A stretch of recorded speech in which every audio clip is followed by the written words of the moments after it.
तो आज के इस वीडियो लेक्चर में हम डिस्कस करेंगे कि जो 2017 में रेडियो एंड टेलीकम्युनिकेशन का पेपर आया है 5th सेम ईसी वालों के लिए, उसके जितने भी ऑब्जेक्टिव क्वेश्चंस होते हैं उनके सॉल्यूशन।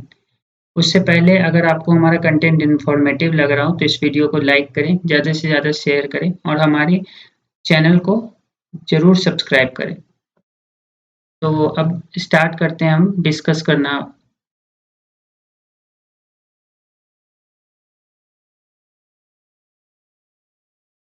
सबसे पहला सवाल है, the video signal in television broadcast is modulated by. The video signal जो होता है वो टेलीविजन ब्रॉडकास्ट में वो कौन से मॉड्यूलेशन में होता है उसमें। और जैसे कि option A FM, option B AM, option C PM या ऑप्शन डी वीएसबी। तो जो वीडियो सिग्नल होता है टेलीविजन ब्रॉडकास्ट में उसकी मॉड्यूलेशन किस प्रोसेस से होती है। तो देखिए एफएम नहीं होता है, नहीं एएम नहीं पीएम। सो जो करेक्ट आंसर इसका वीएसबी। वीएसबी क्या होता है आपका vestigial sideband modulation. Question number 2, the am bandwidth is about. Am की बैंडविड्थ कितनी होती है? 10 हर्ट्ज, 10 किलोहर्ट्ज, 10 मेगाहर्ट्ज या 10 गीगाहर्ट्ज। तो ये आप मैंने क्लास में भी बता रखा है और मेरे नोट्स में भी आप चेक करोगे। So the correct answer is 10 kilohertz. Which of the following layer is known as Kennelly Heaviside layer. तो किस लेयर को कैनली हेविसाइड लेयर कहते हैं? Option tropospheric, stratospheric, ionospheric layer और dear D none of this. तो देखिए actually Connelly Heaviside layer कहते हैं ई लेयर को, क्योंकि जो साइंटिस्ट इनको डिस्कवर किया था उनका नाम था कैनली और एक का नाम था हेविसाइड। तो ई लेयर को ही कहते हैं आपका कैनली हेविसाइड लेयर। तो आइनोस्फेरिक लेयर का ही पार्ट होता है आपका डी, ई, F1 और F2। D E F1 and F2। सो इसका करेक्ट आंसर होगा आपका ionospheric layer, option C. The value of I F for A M frequency receiver is. तो जो ये देखिए आपका आई एफ है, 9F नहीं है। तो जो आई एफ एम्पलीफायर होता है या इंटरमीडिएट फ्रीक्वेंसी एम्पलीफायर होता है ए एम रिसीवर के लिए, उसकी वैल्यू पूछ रहा है क्या होती है। 455 hertz, 455 mega hertz, 455 kilo hertz या 10.7 मेगा हर्ट्ज। तो 10.7 मेगा हर्ट्ज एफ एम के केस में होता है आपका। सो जो करेक्ट आंसर होगा आपका 455 किलोहर्ट्ज। एएम के लिए पूछा है, इसी वजह से ये एएम का होता है वैल्यू।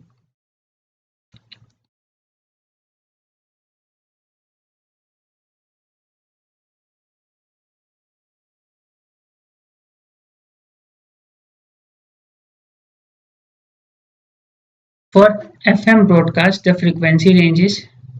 एफएम ब्रॉडकास्ट के लिए फ्रीक्वेंसी रेंज क्या होती है? 540 किलोहर्ट्ज से 1600, 540 मेगाहर्ट्ज से 1600, 88 से 108 या 88 किलोहर्ट्ज से 108 किलोहर्ट्ज। तो एफएम ब्रॉडकास्ट के लिए जो फ्रीक्वेंसी रेंज होती है 88 मेगाहर्ट्ज से लेके 108 megahertz. The medium wave can be propagated in daytime by dash propagation। तो इसमें क्वेश्चन पूछा है क्या the medium wave can be propagated in daytime by किस प्रोपेगेशन से होती है? Ionospheric wave, tropospheric, sky wave या ground wave. So correct answer is option D ground wave. Question number 7, in which antenna circular polarization occur. किस antenna में circular polarization अकर करती है? किस एंटीना में सर्कुलर पोलराइजेशन अकर करती है? तो ऑप्शन ए है योगी यागी एंटीना होगा, यागी एंटीना। पूरा नाम होता है इसका यागी-उड़ा एंटीना। बी है पैराबोलिक एंटीना, ऑप्शन सी है हॉर्न एंटीना या ऑप्शन डी हेलिकल एंटीना। तो जो 7 का आपका करेक्ट आंसर होगा वो आपका option D helical antenna.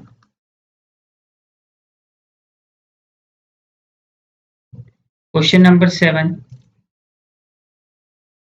The distance of synchronous satellite from earth surface is. तो सिंक्रोनस सैटेलाइट का पूछा है अर्थ सरफेस से कितना होता है? 10,000 kilometre, 20,000 kilometre, 30,000 kilometre, 36,000 kilometre. Correct answer is option D 36,000 kilometre.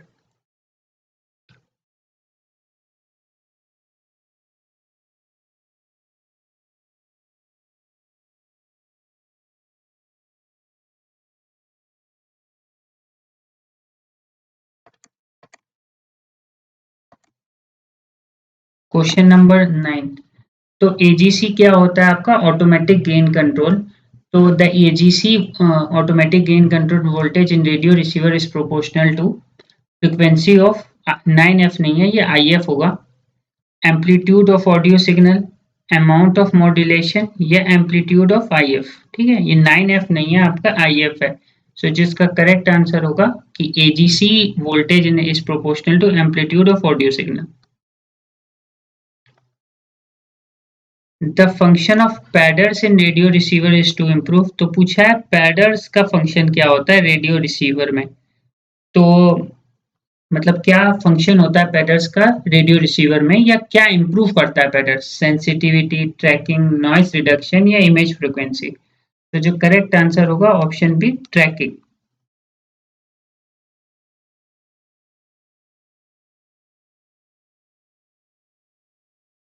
Question number 11।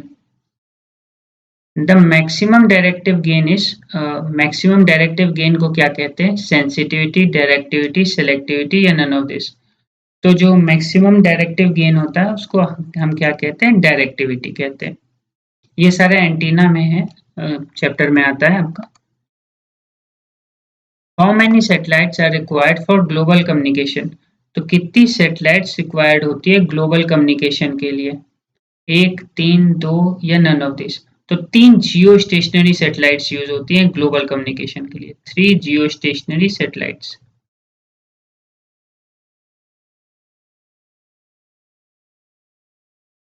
ठीक है, 3 geostationary satellite are used for global communication. Correct answer is option B.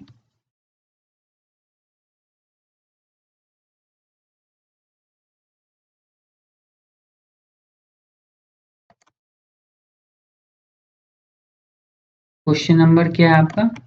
12th। एक मिनट थोड़ा जूम कर दूं इसको।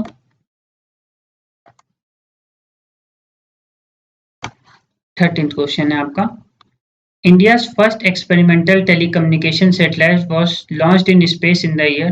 तो इंडिया की पहली टेलीकम्युनिकेशन सैटेलाइट वो लॉन्च्ड होगी स्पेस में किस साल में? कि मतलब लॉन्च हुई थी किस साल में? 1982, 1983, 1981 या 1984।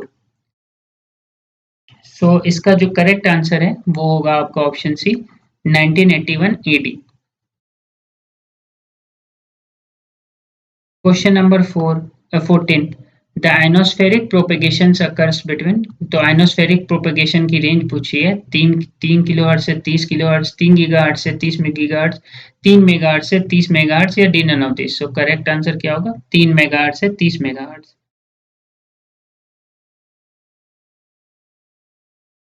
Question number 15। Higher the frequency dash is the skip distance. ठीक है, स्किप डिस्टेंस से फ्रीक्वेंसी का रिलेशन पूछा है। तो अगर आप स्किप डिस्टेंस का फॉर्मूला देखोगे तो डी स्किप क्या होता है? 2h under root FMUF upon FC का whole square -1।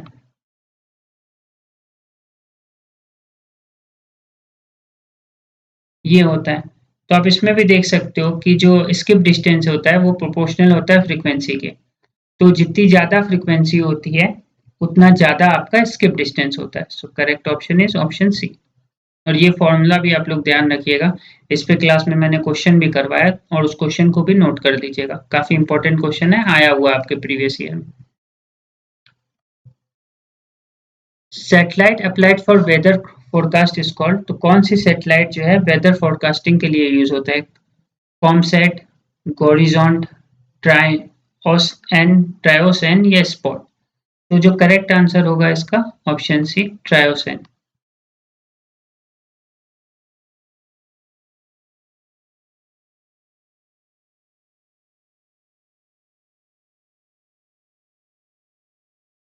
Question number 17। The intrinsic impedance of free space. Intrinsic impedance कितना होता है फ्री स्पेस का? तो n की वैल्यू पूछी है, तो ट्रांसमिशन लाइन में भी हम पढ़ते हैं। तो इसकी वैल्यू होती है 120 पाई, या अप्रोक्स आप इसको लिख सकते हैं 377 ओम। तो इसमें क्या है, 377 ओम 120 पाई दोनों आंसर दे रखा है। So the correct option is option C, both A and B.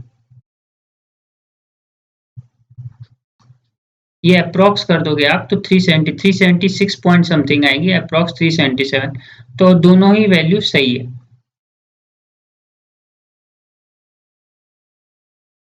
Question number 18, television transmission is done by, television transmission किससे होता है? ग्राउंड वेव से, स्काई वेव से, स्पेस वेव से, या ऑल ऑफ द अबव? तो टेलीविजन ट्रांसमिशन जो हम करते हैं वो आपका स्पेस वेव से करते हैं, space wave. So the correct answer is option सी।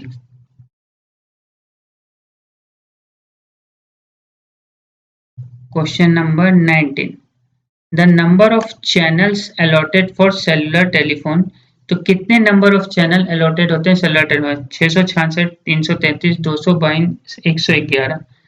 तो the number of channels allotted for cellular telephone is 666, 666। Question number 20, the tropospheric scatter is used for communication in the frequency range of, तो जो tropospheric scatter use होता है या tropospheric में जो scattering होती है वो यूज होती है communication in the frequency range of, answer है आपका HF, MF, 4HF या all of the above।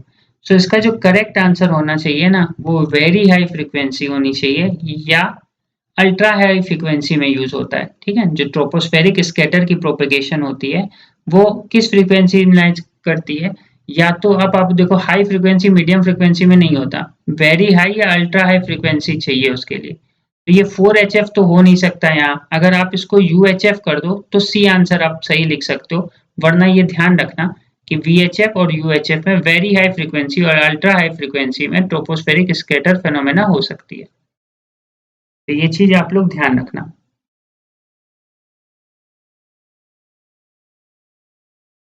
तो ये आपके 20 ऑब्जेक्टिव क्वेश्चंस डिस्कस हो गए, और अगर आपको ये वीडियो पसंद आया हो तो ज़्यादा से ज़्यादा लाइक, शेयर, सब्सक्राइब करें। और ऐसा देखा गया है कि लोग वीडियो देख तो लेते हैं बट सब्सक्राइब नहीं करते हैं, तो कोशिश करें ज़्यादा से ज़्यादा सब्सक्राइब करें हमारे वीडियो को, जिससे हम और ऐसे कंटेंट आपके लिए और ज़्यादा अच्छा कंटेंट आपके लिए ला पाए। Thanks for watching.